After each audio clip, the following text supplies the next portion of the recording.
ছেলেটা ডাক দিয়ে বলে, প্রভু তুমি হলে রহমান, তুমি রহিম, তুমি রহমানের দরিয়ার সাগর, তোমার রহমতটা অনেক বড়। আমি জানি প্রভু তুমি রহমান, তুমি রহমতের সাগর, তোমার দরিয়া অনেক বড়, অনেক বড়। যেই ব্যক্তিটা জান্নাতে ঢুকে গেছে ওই ব্যক্তিটাকে যদি তুমি জাহান্নামে দাও তাহলে তোমার জাতের রহমতের রহমানের কলঙ্কিত হয়ে যাইবে। আল্লাহ কো দেখছেন কি কামড়া করছে, হ্যাঁ এ দিয়ে আরেক ভাট পা। ও ফেরেশতারা যাও যা যা রে, আমি যেহেতু রহমান সে স্বীকার করেছে, এই রহমান স্বীকার করার কারণে আমি আল্লাহ তার পিছনের সমস্ত গুনাহ মাফ করে দিছি। জুড়ে কোন সুবহানাল্লাহ, আর জুড়ে বলেন সুবহানাল্লাহ। रसूले खुदा की गुलामी में क्या है, जरा तुम गुलामी মিয়া কর খুদেক হো। ভাই গুলামি করবা আমার নবীর কি জন্য গুলামি করবা একটু নজর করে দেখো, কথা বলুন ঠিক না? আল্লাহ তাআলা বলে, কুল ইন কুনতুম তুহিব্বুন আল্লাহ ফাত্তাবিউনি ইউহিব্বুকুমুল্লাহ ওয়া ইয়াগফির লাকুম যুনুবাকুম আল্লাহু গফুরুর রহিম।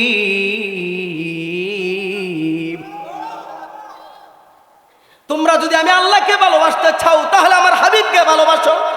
আমার হাবিবকে যদি তোমরা ভালোবাসো আমি আল্লাহ তোমাদের সমস্ত গুনাহ খাতা মাফ করে দিব। আমি সমস্ত গুনাহ খাতা মাফ করে নেওয়ালা এবং আমি পরম দয়ালু। কোন সুবহানাল্লাহ। আল্লাহ আপনার গুনাহ যখন মাফ করে দিবে তা আপনি জান্নাতি হয়ে যাবে। কিন্তু যারা গুনাহগার মাফ পাবে না তারা কোথায় যাবে? তারা জাহান্নামে যাবে। আল্লাহ যে কইলেন গাফুরুর রাহিম, এই গাফুরুর রাহিমের তাফসীরটা একটু ধরি। এই গাফুরুর রাহিম আল্লাহ যে কত রাহিম। আল্লাহ রহমান হলো দুনিয়ার রহমান। আল্লাহর রহমত ছাড়া আমরা এক মুহূর্ত বাঁচতে পারি না। আর কবর জগৎ আল্লাহ রাহিম না হইলে আপনি জান্নাতে আশা করতে পারেন না। কথা বলুন ঠিক কিনা? কবর যেদিন ডাকবে আমায় জীবন সন্ধ্যা বেলা, মাগরিবেতে ডুবে যাবে গো আমার এই জীবনের খেলা, মাগরিবেতে ডুবে যাবে গো। কথা বলুন ঠিক কিনা? আপনি যখন খবরে যাবেন খবর থেকে আপনার জারি হয়ে যাবে হয়তো আপনি জান্নাতি নয়তো আপনি জাহান্নামী। আল্লাহ তাআলা সমস্ত জান্নাতীদেরকে জান্নাতে দিয়ে দিবেন, জাহান্নামীদেরকে জাহান্নামে দিয়ে দিবে। হিসাব বরাবর যখন হয়ে যাবে আমার আল্লাহ শেষবারের মতো জাহান্নামে গিয়ে একটা পরিদর্শন করবে। আল্লাহ কইব যে আমি তো জাহান্নামীরে জাহান্নামী দিলাম, জান্নাতের জান্নাতে দিলাম, এবার দেখি একটু জাহান্নামের অবস্থাটা কি। কন্যা সুবহানাল্লাহ। জাহান্নামে গিয়া দেখবে একটা ছেলে জাহান্নামের তল দেশে চিৎকার চিৎকার করতেছে, চিৎকার চিল্লাচিল্লি করতেছে, লাফালাফি করতেছে। আল্লাহ তাআলার সুদৃষ্টি ওই ছেলেটার উপরে পড়বে। কোন সুবহানাল্লাহ। এই ছেলেটাকে ডাক দেন, ফেরেশতারা ওই ছেলেটাকে ডাক দেন, নিয়ে আসো। এই ছেলেটা আয়সা আল্লাহর কাছে দাঁড়াবে। আল্লাহ বলবে তুমি এই লাফালাফি চিল্লাচিল্লি এখন করো কেন? আমার হুজুররা কি ওয়াজ করে নাই? মসজিদের হুজুররা তালিম দেয় নাই? নবীজিকে আমি পাঠাই নাই? তোমাদেরকে দিনের দাওয়াত এরকম ভাবে দেয় নাই? সত্যের বাণী কি তোমাদের কাছে পৌঁছে নাই? কোরআনের আওয়াজ কি তোমাদের কানে পৌঁছে নাই? আল্লাহ এরকম ভাবে বলবে। ছেলেটা বলবে প্রভু সব শুনেছি, সব দেখেছি, কিন্তু মানি নাই, জাহান্নামী হয়ে গেল। প্রভু তোমার কাছে একটা আশা আমার। কি আশা? আমি জাহান্নামী হয়ে গেলাম, আমি জাহান্নামের তল দিছি জাহান্নামী, আমার আপত্তি নাই, আমি জাহান্নামী থাকবো। প্রভু আমি ওই যে জান্নাত আর জাহান্নামের মধ্যস্থরে একটা গাছ আছে, এই গাছটার তলে আমি একটু গিয়া যদি দেখতাম সেখানে কি আরাম। আল্লাহ বলতেছে যে আমি তো রহমানুর রাহিম, রাহিম না আল্লাহ? তখন ফেরেশতাদেরকে বলবে ও ফেরেশতারা দাও তারে ছুটি দাও, ওই গাছটার তলে দেখে আসো, একটু অনুভব করে আসো। এই ছেলেটা দৌড়াইয়া গিয়া এই গাছের তলে যায়। এবার গাছের তলে যাওয়ার পরে আল্লাহ বলবে তুমি দেখেছ কি কেমন অনুভূতি? ছেলের তলে চলে যাব, আমি আমার জায়গায় চলে যাব। আল্লাহ বলতেছে তো আমি তো রহমান। ও ফেরেশতারা এই সুযোগ তো তারে দেও, তখন সে ওই জান্নাতের গেটের পাশে যাবে। জান্নাতের গেটের পাশে গিয়ে সে আরজি করবে। আল্লাহ বলবে যাও, তুমি তোমার জায়গায় যাও, তোমার আরজি তো আমি রাখলাম। এই ছেলেটা ডাক দিয়ে বলে, প্রভু আপনি হলেন, আপনি আমার মালিক, আমি হলাম গোলাম। আপনি ছিলাম আমি জাহান্নামে, আপনি আমাকে নিয়ে আসলেন জাহান্নামের গেটে, আমি ছিলাম গেটে, আপনি আমাকে নিয়ে আসলেন ওই গাছতলায়, আপনি রহমতের গাছতলা থেকে আপনি আমাকে নিয়ে আসলেন জান্নাতের গেটে। প্রভু গো কথা দিলাম আমি জাহান্নামে চলে যাব, আমি আমার জায়গায় চলে যাব। প্রভু গো জান্নাতের ভিতরটা যদি একটু দেখে আসতাম। বাটফান না, হ্যাঁ বোঝা যাইতেছে না কথা বলো ঠিক না? কইতে নিতে আছে দেখছেন নি? আল্লাহ কি বুঝে না? আল্লাহ বলে, ও আমার ফেরেশতারা দে, দুনিয়ার মধ্যে কিছু লোক এরকম চাল চলন করে আছে না নাই? এই চরপকিয়া নাই, চরপকিয়া মানুষ সম্পর্কে আমার ধারণা আছে। আমি 3টা বছর সেখানে ডাইল ভাত খাইয়ে গেছি, এখনো আমি বলতে পারি নাই মুজলু ভাইয়ের আম্মার কথা, জয়নাল ভাইয়ের আম্মার কথা বলতে পারি নাই। এই বুড়া বিডাইন দুনিয়াতে আছে না নাই আল্লাহ জানে, আমি জানি না।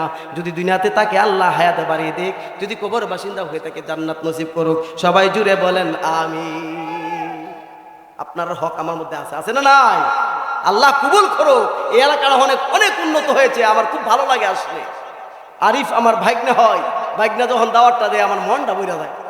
যদি বলেন আমিন।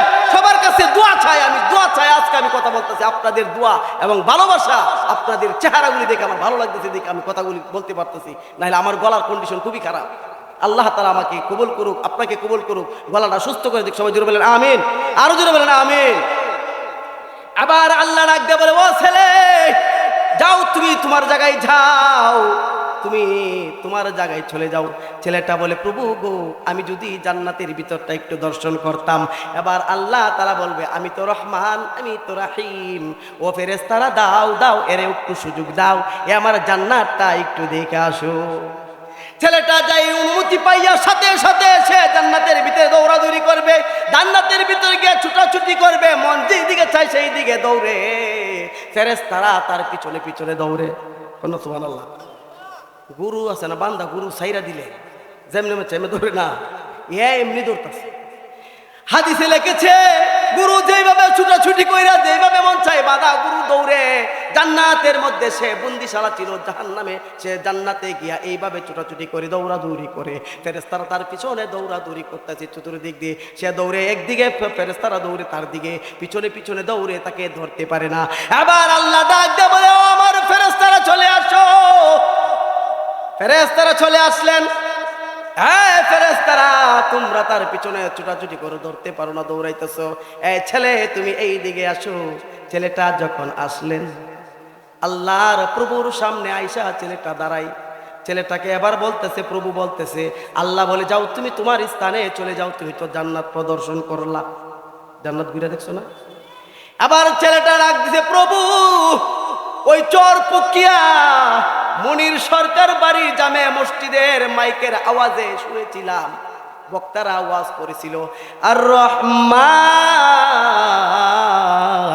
আল্লামাল কুরআন।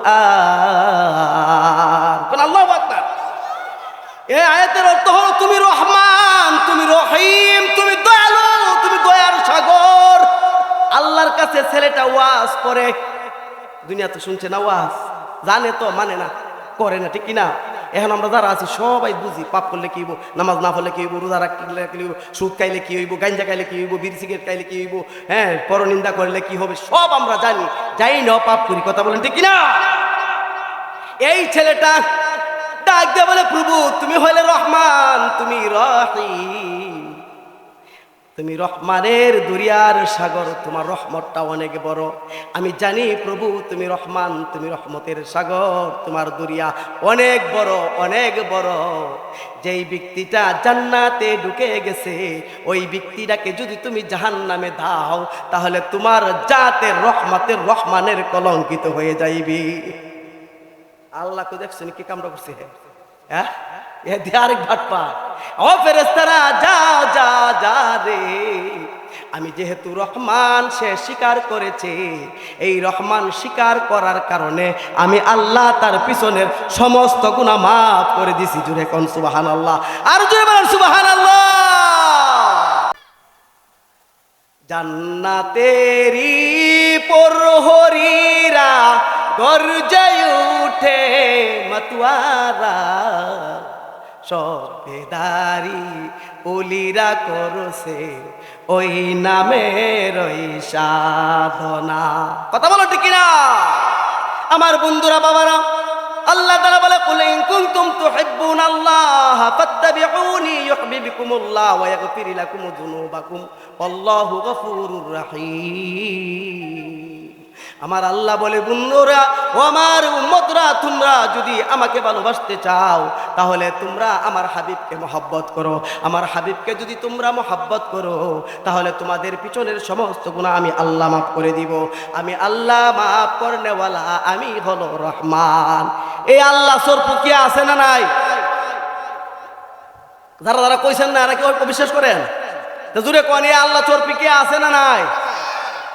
থাকলে আমি আর আপনি কি দয়া মায়া রহমান রহমতের কান্ডারি হইতে পারি না? সমস্ত গুনাহ আজকে তওবা থেকে কইরা মাপ পাইতে পারি না? আস্তাগফিরুল্লাহ ইস্তিগফার কইরা আমরা তওবা করে যখন এই মাহফিল থেকে শেষ বিদায় নিব, তখন আমাদের সমস্ত গুনাহ মাপ হয়ে যাবে কিনা? আল্লাহ তাআলা আমাদেরকে কবুল করে, সবাই জোরে বলেন আমিন। আমি আপনাদের সামনে একটা হাদিস পড়েছিলাম, লা ইউমিনু আহাদুকুম হাত্তা আকুনা আহাব্বা ইলাইহি মিন ওয়ালিদিহি ওয়া ওয়ালাদিহি ওয়ান নাসি আজমাইন। কোন সুবহানাল্লাহ। এই আয়াতের সাথে সামঞ্জস্য রেখে হাদিসটা পড়েছি। এই হাদিসে আল্লাহর নবী কি বলে? আল্লাহ যদি বলে এরকম ভাবে আল্লাহকে পাইতে চাইলে নবীকে ভালোবাসতে হবে, এবং নবী কি জানা দরকার আছে না নাই? আমার নবী বলে, কুল ইন কুনতুম তুহিব্বুনাল্লাহ, আল্লাহকে যেন তোমরা পাইতে চাও আমাকে যেমন মহব্বত করতে হবে। আল্লাহ নবী নিজেও বলে, লা ইউমিনু আহাদুকুম, তোমরা ততক্ষণ পর্যন্ত প্রকৃত মুমিন হইতে পারবে না যতক্ষণ পর্যন্ত আমি নবীকে তোমাদের মাতা পিতা ধন সম্পদ ছেলে মেয়ে যা কিছু আছে সব চাইতে আমাকে বেশি ভালো না বাসো। আল্লাহকে যদি আল্লাহ দর্শন তো তোমরা যদি পাইবা না, মহব্বত আল্লাহর দর্শন যদি পাইতে চাও তাহলে রাসূলকে ভালোবাসো। আর রাসূল বলতেছে তোমাদের মা বাবা ভাই বোন দাদা দাদি নানা নানি ধন সম্পদ যা কিছু আছে আজমাইন সব কিছু থেকে আমাকে তোমরা বেশি মহব্বত করতে হবে। সুবহানাল্লাহ।